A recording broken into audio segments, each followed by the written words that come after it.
Donc, ce qui nous préoccupe aujourd'hui, donc, c'est cet enseignement particulier dans ce deuxième temps de notre retraite après la confession, après la conversion, mais qui correspond à une semaine supplémentaire. Ce n'est pas la deuxième semaine des 30 jours, c'est encore une autre semaine ultérieure. C'est un enseignement particulier qui s'appelle l'enseignement des deux étendards. Donc, vous avez déjà vu, je vous mets le slide pour que vous le voyez un peu, notre cheminement. Donc, vous avez déjà vu cet enseignement sur choisir son camp. On va dire c'est choisir son camp. On va le dire en termes un peu classiques, choisir son camp. Donc qui est l'enseignement sur le règne du Christ, donc les deux rois, donc le roi temporel et puis le roi divin, Jésus-Christ. Et entre les deux, il faut choisir son camp. On va dire qu'on ne peut pas rester entre deux chaises longtemps. En termes très clairs, on ne peut pas rester entre deux chaises. Donc il faut choisir son camp. Et quand on choisit son camp, en général, dans les exercices, c'est ce qu'on appelle la fameuse deuxième semaine. C'est le porche d'entrée de la deuxième semaine. Et dans ce cadre-là, c'est dans ce cadre-là que l'on fait ce qu'on appelle l'offrande. Donc, ce que vous êtes en train de faire, la rédaction de votre prière d'offrande, à lettre d'offrande, comme disait notre sœur Eliane, mais prière d'offrande, que vous allez répéter souvent dans votre vie, eh bien, pour faire cette prière d'offrande, il faut qu'à un moment donné, on choisisse son camp. Et donc, choisir d'être sous la bannière du Seigneur Jésus-Christ, le règne du Christ. En préalable, on est censé avoir déjà aussi fait tout ce qui concerne un peu le réordonner sa vie. Donc, réordonner sa vie, nous l'avons déjà vu, c'était tout ce que vous avez déjà vécu de l'ordre de la confession, renoncer au péché. Et pour cela, c'est important de toujours se repositionner dans ce qui nous a été dit dès le début. C'est dans une fin, notre finalité, la finalité de tout ça, c'est un homme bien équilibré, bien sur ses deux pieds, un homme responsable qui va être en capacité de louer, respecter et servir notre Seigneur. Donc un homme capable de se donner, un homme capable d'aimer. Donc ça, pour faire ça, il faut d'une certaine manière qu'on réordonne sa vie avant de faire de grands pas, de grands projets pour le Seigneur. Et ça, c'est dit dès le début des exercices, dans une phrase très simple qui est située dans le début, dans le livret des exercices, très tôt, c'est mentionné que les exercices spirituels, c'est pour faire arriver l'homme à se vaincre soi-même et à régler sa vie sans qu'il se détermine par aucune affection qui ne soit conforme à l'ordre. Donc, il s'agit de se vaincre soi-même et de régler sa vie. On va dire, dans un terme assez simple, le fameux point numéro 1 que j'ai mis, c'est réordonner sa vie. Si on a bien compris cette première étape de notre objectif, c'est déjà extraordinaire, c'est très bien. C'est très très bien. Donc le but, effectivement, ça va être de réordonner sa vie et puis, à un moment donné, de choisir son camp. Ok? Voilà. Apparemment, ça ne suffit pas. Ça ne suffit pas et il y a tout un chemin qui nous est proposé après. Et c'est l'objet de la suite des exercices. Et ce chemin, en plus de l'offrande, c'est celui qu'on va voir maintenant. Et pour chacun de nous, il peut être différent. Il n'y a pas de route toute tracée. Voilà, c'est comme ça. On va finir les exercices comme ça pour chacun. C'est pas comme ça que ça marche. C'est pour chacun, c'est clair que c'était évident. Renoncer au péché, non, ça c'est pour tout le monde. Boum, on supprime ça. Maintenant, la suite, après mon offrande, chacun devra trouver ce qui lui est propre, ce que le Seigneur attend de lui.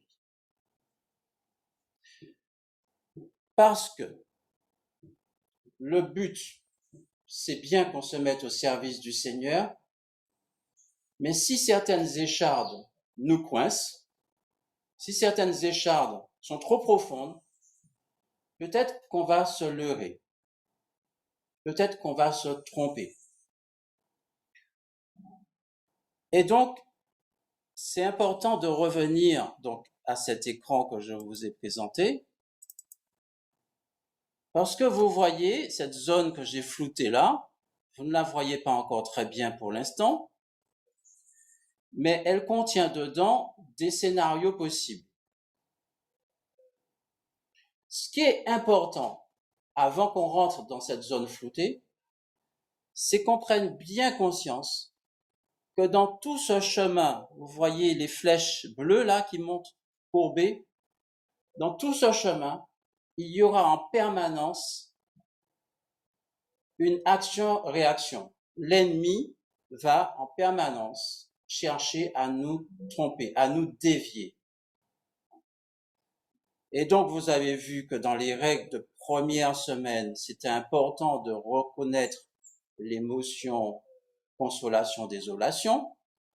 Et vous avez vu hier combien c'est important au moment où je commence à monter, à aller plus loin avec le Seigneur, combien les ruses de l'ennemi peuvent être vicieuses parce qu'elle peut se déguiser sous une apparence de bien. Et plus tard encore, vous avez vu dans l'enseignement d'hier après-midi, que vous voyez tout à fait en haut à droite, les décisions, capacité de décider avec le Saint-Esprit, donc les pieds de la chaise. Je pense que c'est plutôt tout à l'heure que vous allez voir cet enseignement. Vous allez voir dans cet enseignement tout à l'heure que quand on voudra aussi décider avec le Saint-Esprit, là aussi, on sera à nouveau confronté aux ruses de l'ennemi. Et en particulier, à une ruse assez spéciale, qui est la ruse de nous faire des choses qui sont déconnectées de notre réel, de notre possible. Parce que, effectivement, nous pouvons avoir de grands désirs pour le Seigneur, mais qui vont buter sur le réel, sur le possible. Parce que tout ça dépend aussi de notre état de vie. Certains sont comme des oiseaux et ils peuvent très simplement décider d'un état pour le Seigneur, d'aller plus loin, comme des oiseaux et le vent qui souffle. D'autres ont des situations de vie qui font, il faut peut-être régler certaines choses étape par étape avant de pouvoir aller plus loin. Il faut étape par étape se dégager pour aller plus loin. Ce qui est important, c'est au moins de se décider, de dire au Seigneur, banco, je vais dégager étape par étape. Au moins ça. Mais ça, c'est déjà un petit peu dans l'offrande. C'est une manière de dire au Seigneur, Seigneur, je t'offre ma vie dans le réel. Pas une vie que je rêve, pas un truc imaginaire, mais le vrai. Je te l'offre comme ça. Et c'est comme ça qu'on va ensemble avancer pour dégager petit à petit en vue d'être totalement libre. L'homme libre que le Seigneur veut pour être capable de se donner. Donc vous voyez bien que nous sommes à l'articulation de quelque chose d'un peu délicat, c'est-à-dire cette offrande, et en même temps, il faudra aller plus loin. La vraie question qu'on va devoir se poser autour de ça, c'est un peu la question, je reviens à mon écran,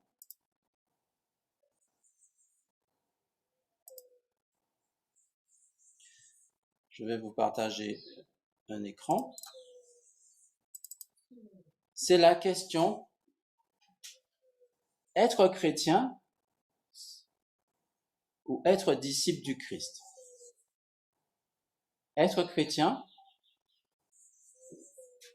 et en plus être disciple du Christ. Quelle différence? On va dire que être chrétien, c'est un petit peu ce qu'on pose quand on choisit son camp. Je suis baptisé, je suis enfant de Dieu, le Seigneur a posé sa main sur moi, je lui appartiens, je suis baptisé. En droit canonique, on appelle ça les fidèles du Christ. J'appartiens au Seigneur, il a posé sa main sur moi, il a mis son esprit sur moi, j'ai choisi mon camp, je suis avec le Seigneur. Mais peut-être, vous avez vu dans la parole de Dieu que souvent il y avait Dieu, Jésus qui s'adresse à la foule. Ensuite, parfois, il s'adresse à une troupe de disciples qui de temps en temps marchent derrière lui, mais on va dire que c'est les suiveurs à distance. Et puis parfois, il s'adresse aux disciples, le corps rapproché. Dans tous les cas, c'est important de pouvoir dire à un moment donné, là, je veux être disciple du Christ. Et ça, c'est quelque chose qu'on est appelé à découvrir. Ce n'est pas si évident que ça, parce que dans l'Évangile selon saint Marc, au chapitre 8, on voit bien qu'après la réponse de Simon-Pierre sur la profession de foi, on va dire que d'une certaine manière, Simon-Pierre a choisi son camp. Tu es le Christ. Il le reconnaît, le Christ. Et tout de suite après, quand Jésus dit qu'il va devoir souffrir et passer par une descente, une kénose, Simon-Pierre dit, halte là, je ne vais pas signer pour ça. Donc, suivre le Christ, qui est la grosse question de la suivance, qui est traitée dans Marc 8 et suivant, suivre le Christ, être disciple du Christ, vous voyez bien que c'est quelque chose d'un peu particulier qu'il est bon d'appréhender, de bien mesurer. C'est un chemin qui manifestement sera un chemin de descente.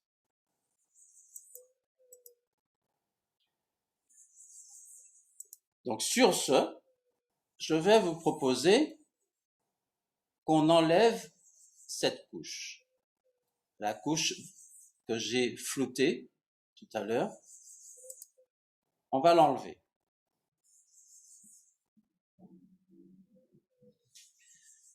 Et vous voyez que le chemin qui nous est proposé, vous voyez qu'il y a des possibilités par là, par là-haut, et que dans ces possibilités, il est bon de s'arrêter sur une première petite étape, c'est celle de cet homme gérasénien qui était dans le cimetière, qui était lié, possédé, et que Jésus guérit. Quand Jésus guérit cet homme, il le délivre, il le rend libre. Tout de suite, cet homme veut suivre Jésus. L'homme que les démons avaient quitté lui demandait de pouvoir être avec lui. Mais Jésus le renvoya en disant, retourne chez toi et raconte tout ce que Dieu a fait pour toi. Alors cet homme partit proclamer dans la ville entière tout ce que Jésus avait fait pour lui. Vous voyez que ce qui était bon pour cet homme, à cette étape-là, c'était tout simplement de retourner à la maison. On va dire, en d'autres termes, de retourner en convalescence, de prendre son temps. On va dire que globalement, Jésus a fait pour lui un discernement. Jésus a fait pour lui un discernement. Jésus a regardé le réel et Jésus l'a protégé de vouloir aller trop vite. Vous voyez, déguisé sous l'apparence du bien. L'enseignement que Gilou nous disait. Déguisé sous l'apparence du bien, Jésus l'aide à être à sa juste place et à poursuivre quelque chose d'un travail intérieur qu'il est bon de traiter jusqu'à son terme, jusqu'au bout. Mais qu'on ne se trompe pas, il n'a pas été dit, ne fais pas l'offrande, attends d'être guéri totalement pour faire l'offrande. Fais ton offrande dans l'état où tu es, fais confiance au Seigneur, mais la suite, tu vas découvrir avec le Seigneur et être obéissant. Donc c'est une proposition très sage. Je trouve qu'elle est très sage. Ce qui va de fait maintenant nous préoccuper, c'est l'autre partie de notre document, qui est celle que vous voyez en haut, à droite. C'est comment maintenant je vais aller un petit peu plus loin dans la posture du disciple.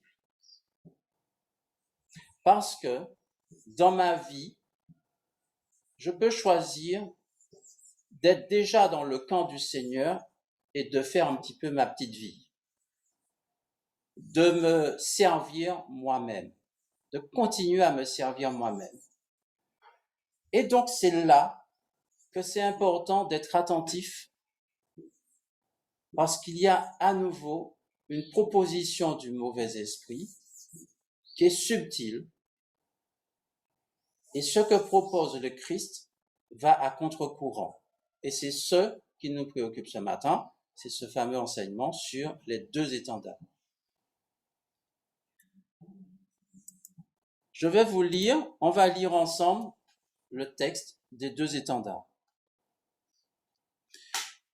Le premier préambule est l'histoire, c'est historique. Ce sera ici comment le Christ appelle et veut tous les hommes sous son étendard.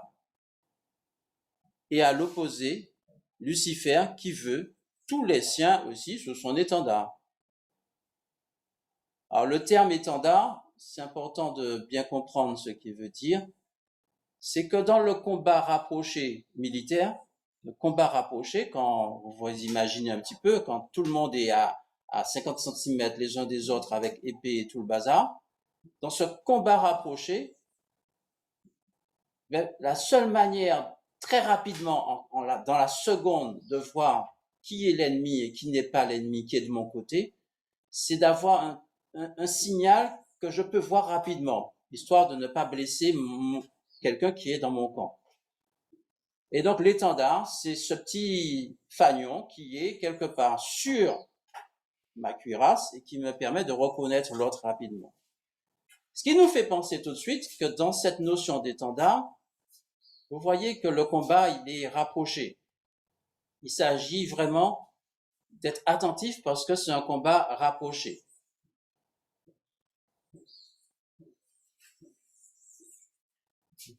On me signale qu'il y a quelqu'un qui est dans l'attente, qui est en attente. Salle d'attente. Ok.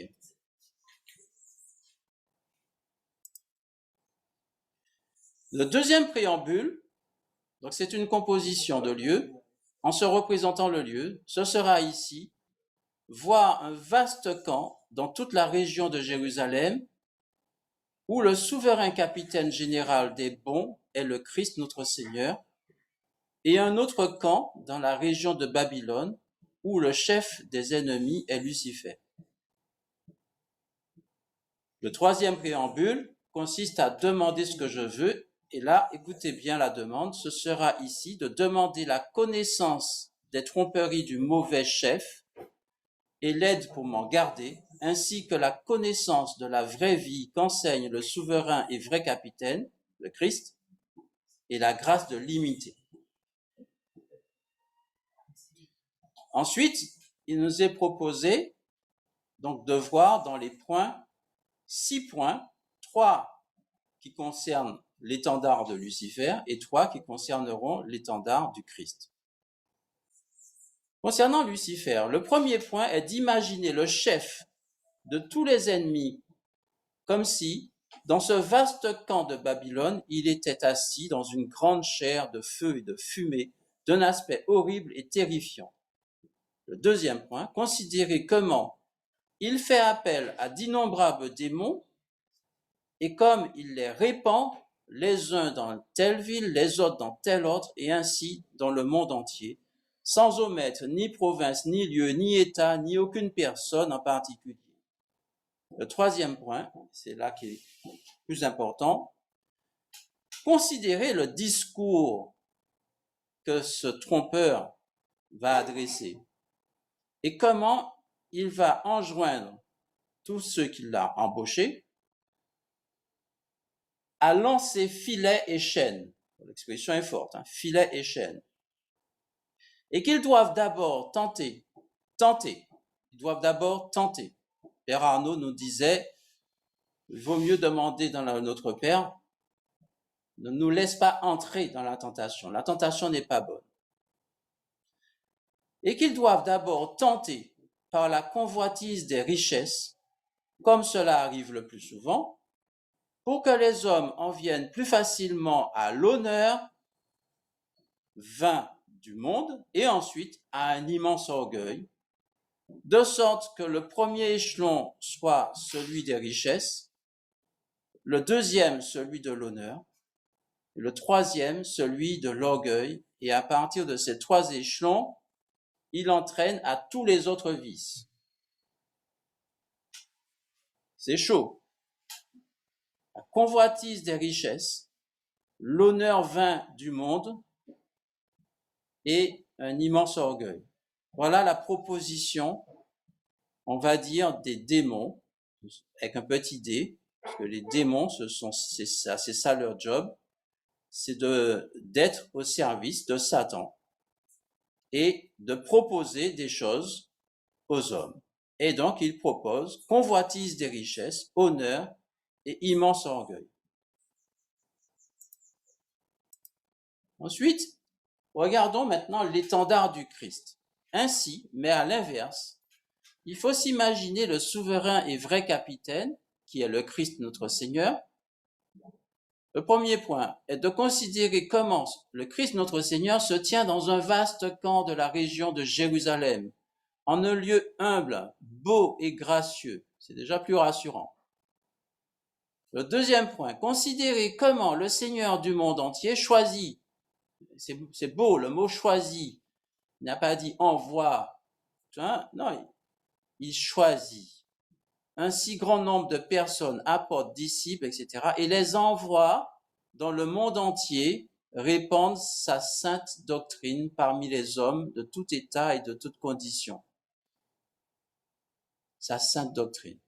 Le troisième point, alors là c'est bien de bien regarder maintenant la proposition des saints anges, considérer le discours que le Christ notre Seigneur adresse à tous ses serviteurs et à tous ses amis, serviteurs et amis, qu'il envoie à cette expédition, leur recommandant de vouloir aider tous les hommes. Pas prendre dans des chaînes, pas prendre dans des filets, mais vouloir aider tous les hommes, en les amenant premièrement à la plus grande pauvreté spirituelle, et non moins, si sa divine majesté devait en être servie et les voulait bien choisir dans cet état, à la pauvreté effective. Donc, soit pauvreté spirituelle, soit, si Dieu veut, une pauvreté effective, matérielle, etc.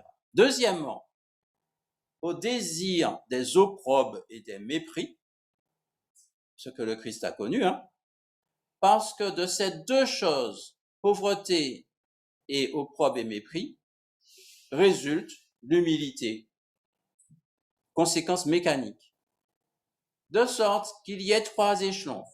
Le premier, la pauvreté à l'opposé de la richesse. Le deuxième, l'opprobre ou le mépris à l'opposé de l'honneur mondain.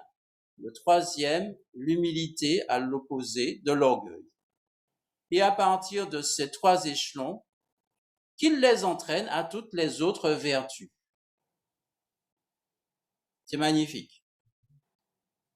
Et ce qui est beau aussi, c'est de voir la méthode que propose Ignace, c'est de passer par Notre-Dame, par la Sainte Vierge Marie, afin qu'elle m'obtienne de son Fils et Seigneur la grâce d'être reçue sous son étendard, demandant la pauvreté, demandant les opprobres, outrages, pour imiter le Christ en fait.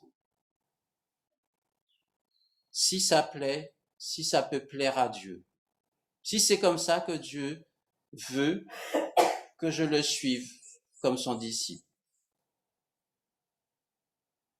Et après avoir fait ce colloque avec Marie, de faire ce colloque avec Jésus pour que Jésus le demande à son Père.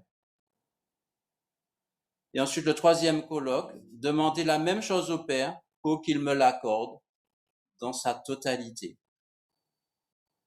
C'est magnifique. Donc, si on récapitule, on voit bien donc, que c'est très net.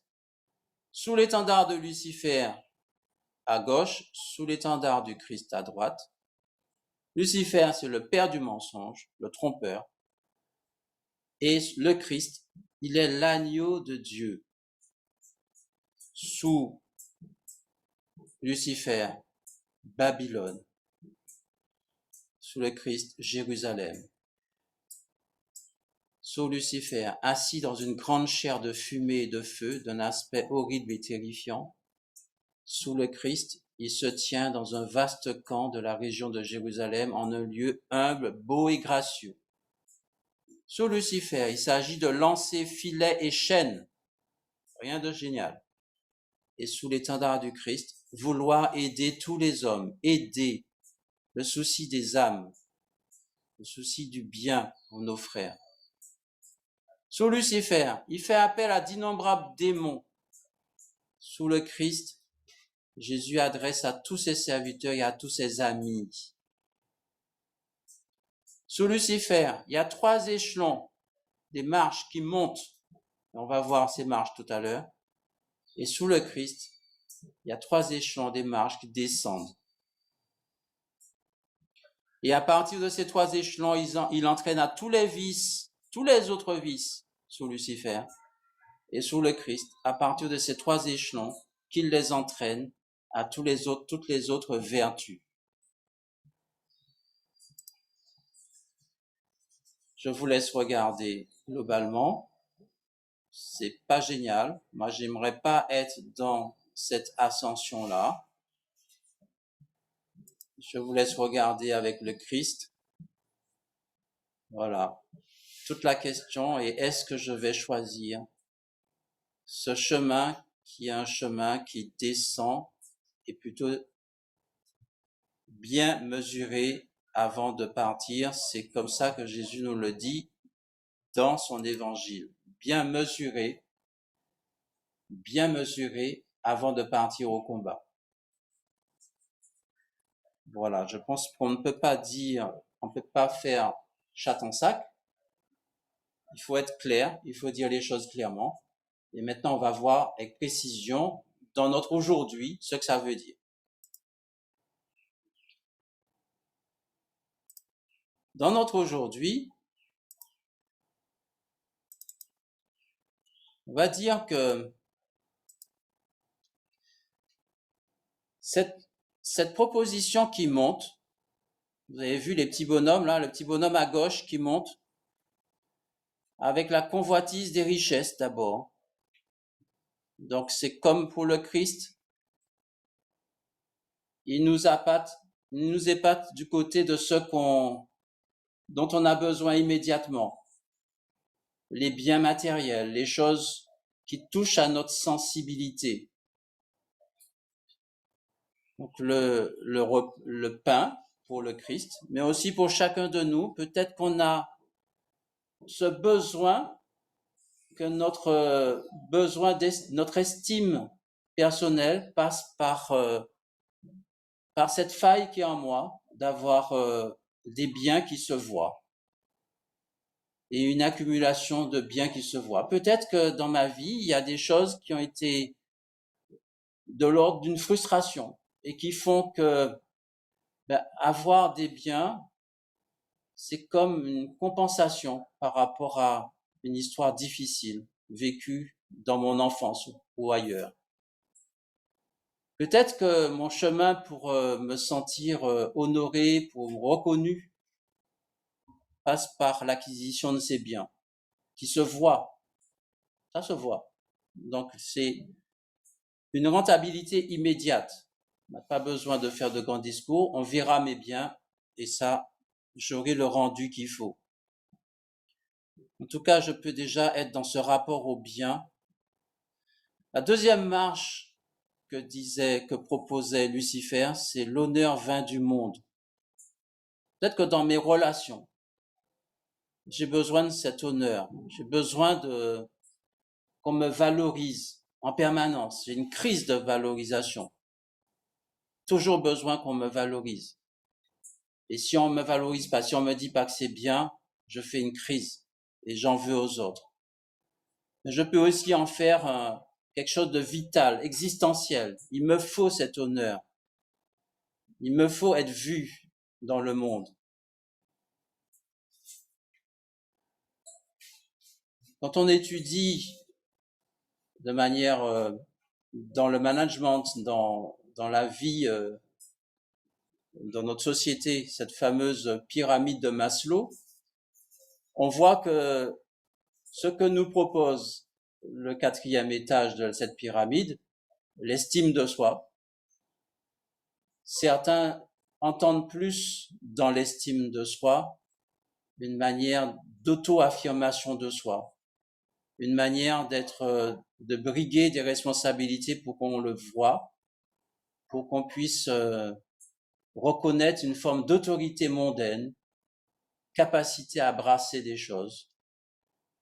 Voilà, on en fait presque un critère de réussite, d'avoir cette capacité à être au sommet de l'échelon, dans la décision, dans l'autorité, dans l'intelligence humaine.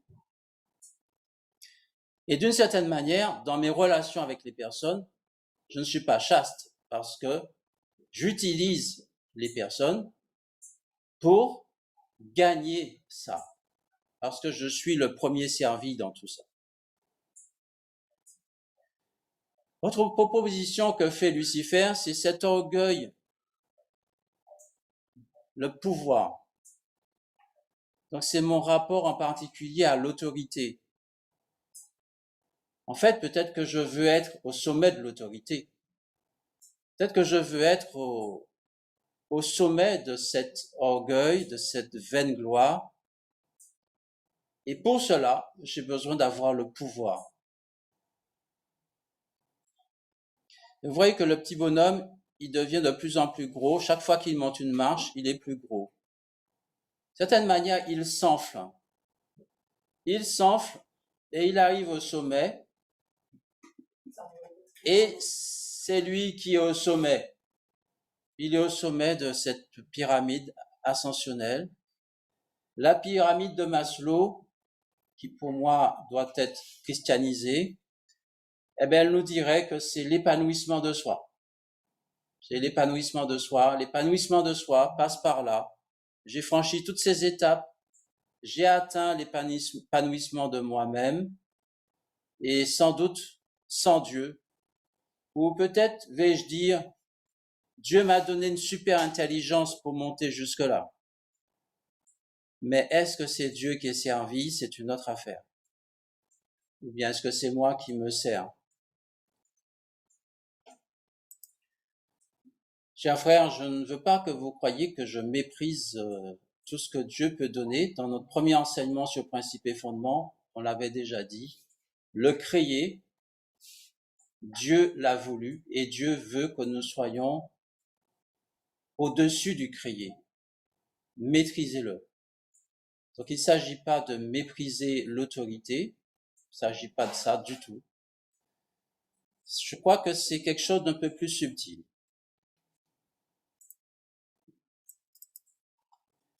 Si on regarde maintenant la deuxième proposition du Seigneur, donc le Seigneur nous dit d'envisager les choses. Vous avez vu, on va dire que je pars du bas maintenant, je pars du bas. Admettons que je sois déjà bien gonflé. Vous avez vu que le petit bonhomme vert, il est gros et puis après il devient petit. Peut-être que je peux être déjà bien gonflé avec tout ce que j'ai. Il n'est pas dit que le Seigneur me demandera de vendre mes biens, mais peut-être que je devrais faire aussi un chemin dans la dimension d'une pauvreté spirituelle ou d'une pauvreté effective. Peut-être que si j'ai des biens, je peux grandir dans le partage. Mettre mes biens, Saint Jean Chrysostome dit ça d'ailleurs, il dit les biens, ils sont faits pour être mis au service de la communauté. Donc si j'ai ces biens, je peux les mettre au partage pour la plus grande gloire de Dieu. Mais en tout cas, mon rapport aux biens ne doit pas, les biens ne m'asservissent pas. Donc je grandis dans cette pauvreté. Peut-être que cette pauvreté passera aussi par d'autres chemins que les biens.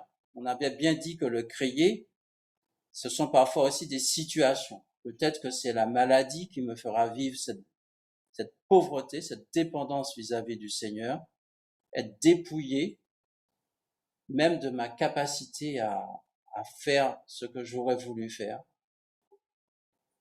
Peut-être être dans cette pauvreté-là qui me fait toucher à ma vulnérabilité.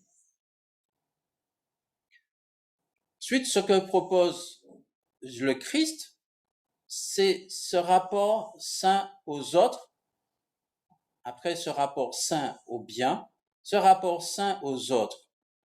Ne pas chercher à mettre la main sur les autres, ne pas se servir des autres pour atteindre ma gloire. Ne pas se servir des autres tout court. Nous sommes des frères, nous sommes dans une dimension de promotion de l'autre. C'est ce que Thomas d'Aquin dit sur la charité. La charité, c'est cette capacité à rechercher la promotion de l'autre. Peut-être qu'au lieu de mettre la main sur l'autre, peut-être que je suis appelé à descendre en dessous de l'autre par le lavement des pieds de l'autre, y compris pour passer pour le couillon de service. Le couillon de service, c'est celui qui aura toujours cette tendance à promouvoir l'autre et personne ne le promeut et il passe pour le couillon. Et c'est décourageant, mais il faut tenir bon. Et donc parfois, on peut même arriver à l'opprobre, au mépris, être oublié, pas vu. On cherche le bien de tout le monde, mais personne ne cherche mon bien. Voilà. Mais voilà, c'est cette dimension-là à accueillir du Seigneur. Le Seigneur, quand on voulait le lapider, il n'a pas dit, j'enlève une partie de mon témoignage, mon enseignement, pour pouvoir être bien accueilli des autres. Il est resté ferme jusqu'au bout. Et ce chemin, ensuite, monte. Vous avez bien vu que cette montée que je mets là, c'est celle vers le Golgotha. Et c'est celle qui monte dans cette marche vers l'obéissance. Plutôt que de rechercher l'autorité, le caput, le mot capitalisme correspond à ça aussi, caput, être au sommet, la tête. Plutôt que de chercher d'être au sommet, plutôt que de dépendre que de moi-même, avoir personne qui me donne d'ordre, peut-être que je suis appelé à être plus dans une démarche d'obéissance aux autres. Accepter et rechercher, je dis bien accepter et rechercher la dépendance vis-à-vis des autres. Dans la vie communautaire, être tout le temps en quête de cette dépendance vis-à-vis des autres. Un grand prêtre jésuite disait, apprendre à ne pas être la dernière instance de décision dans sa propre vie. Même si j'ai tout le discernement et que j'ai vu tout ce qu'il faut faire et comment il faut le faire, et même si j'ai l'intime conviction c'est bien ça qu'il faut faire, le soumettre, le déposer, s'en déposséder pour le recevoir à nouveau, peut-être idem, peut-être modifié. C'est ce souci permanent d'être en dessous, de dépendre, de ne pas être la dernière instance de décision dans sa propre vie. Ce chemin-là, c'est le chemin du Golgotha. On peut le prendre dans ce sens, vers la croix qui est tout en haut. On peut aussi le prendre dans l'autre sens, qui serait plus un chemin de descente peut-être. À nous de voir, dans un cas comme dans l'autre, on peut dire que la montée, c'est une manière de voir vers la croix. La descente, c'est une manière de voir aussi vers la croix qu'on appelle la kénose. Et c'est celle que le Christ a choisie. Ayez entre vous les dispositions qui sont dans le Christ Jésus. Lui, le Christ Jésus, ayant la condition de Dieu, ne retint pas jalousement le rang qui l'égalait à Dieu, mais il s'est anéanti, prenant la condition de serviteur, devenant semblable aux hommes, reconnu homme à son aspect, il s'est abaissé, devenant obéissant jusqu'à la mort et la mort de la croix. C'est pourquoi Dieu l'a exalté. Il l'a doté du nom qui est au-dessus de tout nom, afin qu'au nom de Jésus, tout genou fléchisse au ciel, sur terre et aux enfers, et que toute langue proclame de Jésus-Christ qu'il est Seigneur, à la gloire de Dieu le Père.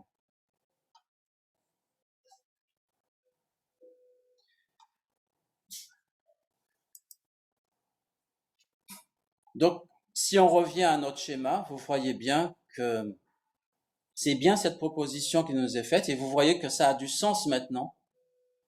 J'ai choisi mon camp, j'ai offert ma vie au Seigneur et ensuite, des étapes me sont proposées. Et l'étape que vous voyez, la pyramide en haut que vous voyez, c'est celle des deux étendards. C'est un chemin nécessaire, obligatoire pour le disciple du Christ. Celui qui veut marcher à ma suite, qu'il prenne sa croix et qu'il me suive. À quoi sert-il de gagner le monde entier si c'est au prix de mon âme? Saint Paul dit, je ne veux pas prendre le risque de courir pour rien. Saint Paul dit, tout cela, je le considère comme balayure, à côté de la plus grande valeur, qui est la valeur du Christ. Donc pour certains, le chemin peut être assez simple, en apparence, je dis bien assez simple. J'ai réordonné ma vie, j'ai choisi mon camp, ensuite j'ai offert ma vie, ensuite avec la demande de grâce d'hier, je rentre dans une intimité avec le Seigneur pour mieux le connaître intérieurement, l'aimer et le servir. Et puis ensuite, j'ai sans doute une décision claire à prendre avec le Saint-Esprit. Mais dans tous les cas, pour être disciple du Christ, je serai bien amené à me coltiner ce choix catégorique. Est-ce que tu veux être de l'étendard de Lucifer ou de l'étendard du Christ?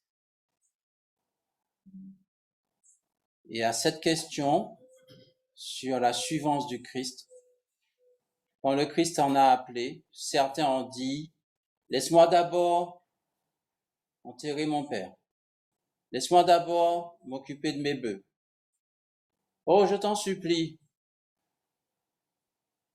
etc. Et le Seigneur, à chaque fois, disait, d'un côté, laisse les morts enterrer les morts. De l'autre côté, il disait, celui qui a mis la main à la charrue et regarde en arrière n'est pas digne du royaume de Dieu, etc. Vous voyez bien que c'est un chemin sans retour. C'est pour ça qu'il insiste en disant de bien Celui qui part au combat, il doit bien mesurer ses forces pour le combat. Mais cet appel est valable pour tout le monde dans la mesure où je peux faire un pas après l'autre. Les petits commencements sont importants, mais sans retour en arrière. Mais pour d'autres, peut-être que le chemin, c'est celui dont on a parlé tout à l'heure. Une guérison a commencé dans le cadre de ces exercices. Une libération est possible. J'ai vu un lieu où je suis complice du péché. Je l'ai vu. Je me fais l'illusion que je peux continuer à négocier avec le mal, avec le péché. Mais je dois bien ouvrir les yeux et me décider à aller jusqu'au bout et à ne pas négocier avec le péché. Et donc peut-être que j'ai besoin de retourner chez moi, dans ma famille, me réconcilier avec mes proches. C'est ce qui est proposé à ce Girasénien. Peut-être qu'il y a un chemin de guérison à vivre à la maison. Peut-être qu'il y a des libérations des choses particulières à la maison, de famille qui n'ont pas été réglées, qu'il faudra traiter. Peut-être que la guérison est appelée à se propager sur d'autres membres de la famille. Voilà. Et pour d'autres, peut-être qu'il s'agit de réformer sa vie. J'avais une vie qui était vraiment dans le péché. Et dans le réel, je ne peux pas tout effacer d'un coup. Demain, en rentrant à la maison, je ne vais pas pouvoir d'un coup tout supprimer. Et il faudra des étapes. Mais il faudra poser les étapes dès maintenant. Il faudra se décider, se positionner dès maintenant, avant la fin de la retraite. Se positionner et se confronter au réel pour pouvoir, avec le Seigneur, réformer sa vie. Sans se tromper soi-même, sans se dire des choses qui sont fausses.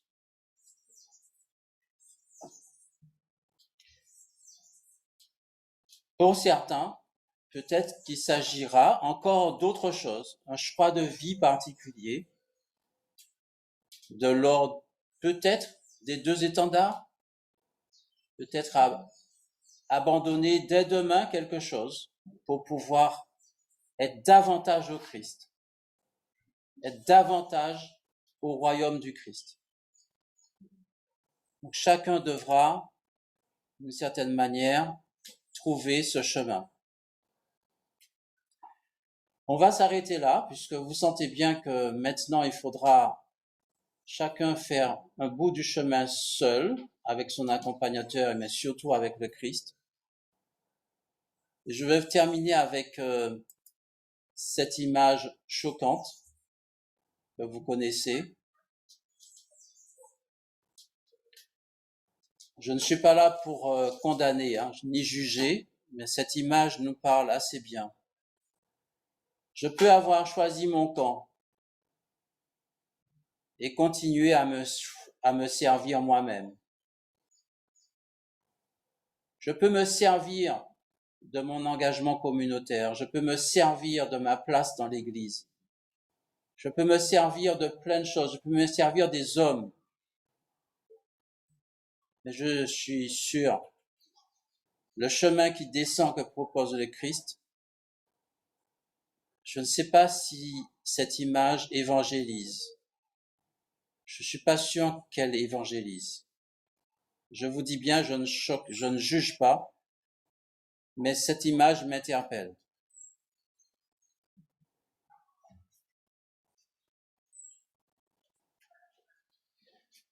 C'est la grosse question de vérifier où j'en suis. Ai-je fait un changement de comportement? Ai-je fait jusqu'au bout un changement de mentalité? Ces propos-là, ce sont les propos utilisés par un prêtre de notre communauté, du Chemin Neuf, le père Jacques Montfort, qui nous a interpellés il y a 2 ou 3 années, 3 ans peut-être, sur cette notion. Parce que, y compris au Chemin Neuf, nous sommes tous concernés par ça. La possibilité que nous ayons choisi notre camp, nous sommes au Chemin Neuf, nous prions, mais peut-être que quelque chose de fond n'a pas changé. On appelle ça le changement de mentalité. Et le changement de mentalité, c'est les 2 étendards. Le changement de comportement, c'est le règne, choisir d'être du bon camp. Mais les 2 étendards, c'est le changement de mentalité profond. C'est la position du disciple qui ne maîtrise plus la route. Il perd pied.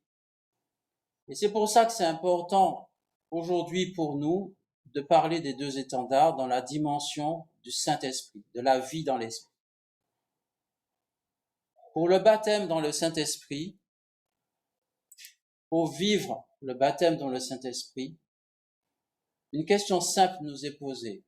Veux-tu donner ta vie à Jésus? Veux-tu te déposséder de cette vie dont tu crois qu'elle t'appartient? Tu en es le maître.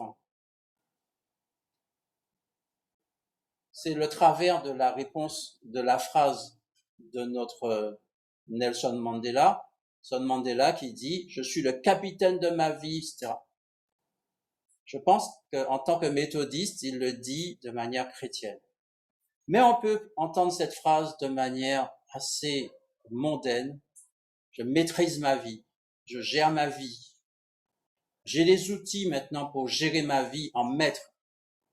Le baptême dans le Saint-Esprit nous invite à vivre cette totale dépendance vis-à-vis du Christ, vis-à-vis du Saint-Esprit. Laisser au Saint-Esprit les rênes de ma vie, ce que nous avons déjà vu hier. Donner la totalité des rênes de ma vie au Saint-Esprit. Et pour cela, nous avons un bel exemple dans la parole de Dieu, c'est Simon-Pierre. Simon-Pierre doit d'abord faire l'expérience de la confiance dans le Christ. La marche sur les eaux n'est pas une démarche simple pour Simon-Pierre. Je disais à un accompagné hier, Simon-Pierre aurait très bien pu, en tant que bon marin pêcheur, attacher une corde à ses reins, l'attacher au canot et puis dire au Seigneur, « Ok, je viens marcher sur l'eau, je viens vers toi, j'arrive. » Il aurait pu faire ça. Ben, Simon-Pierre n'a pas mis une corde à ses reins attachée au bateau, il a marché sur l'eau. Essayez un seul instant d'imaginer que dans votre situation de vie, vous essayez de faire ça, mais en mettant la corde attachée à vos reins, par précaution. Ah, Seigneur, j'ai un plan B. Au cas où ça marche pas, j'attache et on verra. Ça marchera pas. Vous ne verrez pas le miracle. Pour que Simon-Pierre voie la puissance de Dieu, il fallait qu'il accepte de marcher sans le cordage. Après, bon, il a eu peur, c'est une autre affaire. Deuxième expérience fondamentale que fait Simon-Pierre, à part le reniement, tout ça, c'est quand, à la fin, parce que Simon-Pierre, c'est le même qui a dit, Seigneur, où vas-tu? Le Seigneur, et là où tu vas, il souhaitait aller avec le Christ, là où le Christ va. Le Christ lui dit, plus tard, tu viendras. Plus tard, tu viendras. Mais dans l'échange que Jésus a avec Simon-Pierre dans Jean 21, il lui dit cette parole mystérieuse, mais combien pleine de sens. Un autre te ceindra la ceinture et te conduira là où tu ne voudrais pas aller.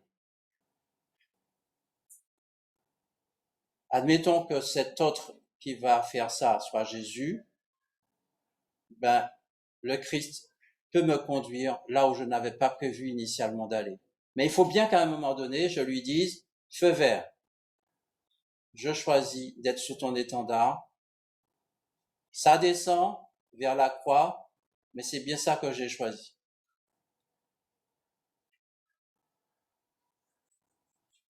C'est une proposition. Un autre te scindra la ceinture. Peut-être que c'est dans la vie communautaire. Peut-être que il faudra accepter aussi de dépendre des frères.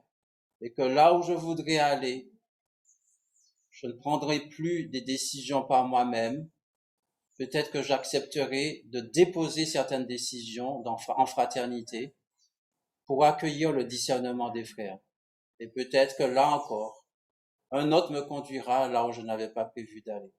Ce chemin, c'est un chemin du disciple. La question qu'on s'était posée au début, elle est claire. C'est est-ce que